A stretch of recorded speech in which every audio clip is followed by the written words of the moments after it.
नाबालिग बच्चे के हत्यारे चढ़े पुलिस के हत्थे। एक और कलयुगी सौतेली मां सहित सगी चाची चढ़ी पुलिस के हत्थे। पूरा मामला बलौदाबाजार जिले के लवन थाना अंतर्गत ग्राम डोंगरी डी का है, जहां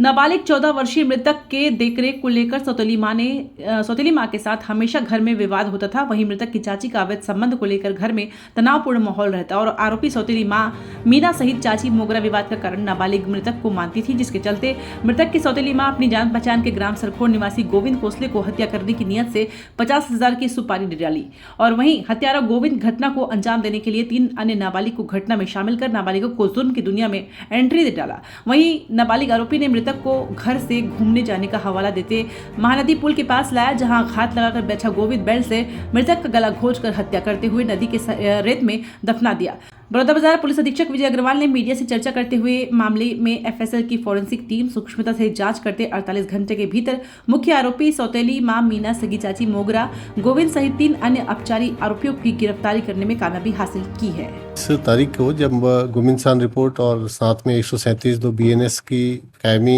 थाना लवन में की गई थी, एक 14 वर्षीय बालक की गुमशुदगी की सूचना प्राप्त हुई थी और उस पर से कायमी की गई थी। दिनांक 1 तारीख को शाम के समय सूचना प्राप्त हुई कि एक अज्ञात शव डोंगरी दी के पास जो नदी है उसमें उसके बेड पे है करके, और वहाँ पे पुलिस टीम और एफएसएल टीम ने पहुँच के उस शव को जो ये उथला हुआ नदी के किनारे रेत है उसमें दबा हुआ था उसको निकाला, और जो बालक गुमा था उसी बालक का शव था। परिजनों ने उसकी पहचान की और पहचान करने के उपरांत पोस्टमार्टम करने के उपरांत अपराध में 106 BNS की धाराएं जोड़ी गई। और जब इसकी विवेचना आगे की गई, एफएसएल से जो साक्ष्य मिले, पोस्टमार्टम से जो साक्ष्य मिले, सीसीटीवी फुटेज से भी जो साक्ष्य मिले और तकनीकी डिटेल से जो साक्ष्य मिले, उसके आधार पे 6 आरोपियों को गिरफ्तार किया गया है, जिसमें उसकी सौतेली माँ, चाची और उनके जो सौतेली माँ से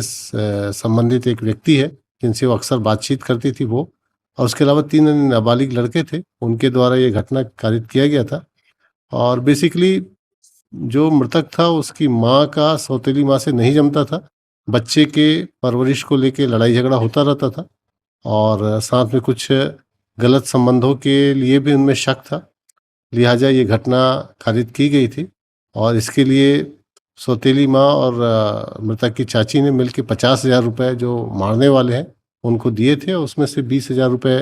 लगभग बरामद भी हो गए हैं। घटना में जो आपस में कन्वर्सेशन है वो बहुत महत्वपूर्ण था, क्योंकि जिस समय गुमशुदा बालक गायब हुआ था घर से, उसके बाद लगातार उनकी जो माँ थी सौतेली माँ और मुख्य आरोपी जो था उनसे बीच लगातार बातचीत होती थी, और उसी बातचीत के बाद इसने उस पूरे प्लान को एग्जीक्यूट किया था। और उसमें जो एक अपचारी बालक था उसके ही बेल्ट को इसने गले में बांध के लपेट के उसको टाइट कसा था, जिससे उसकी मृत्यु हो गई थी, और फिर नदी के बेड में रेत में उसको दबा दिया गया था। सर, इस मामले में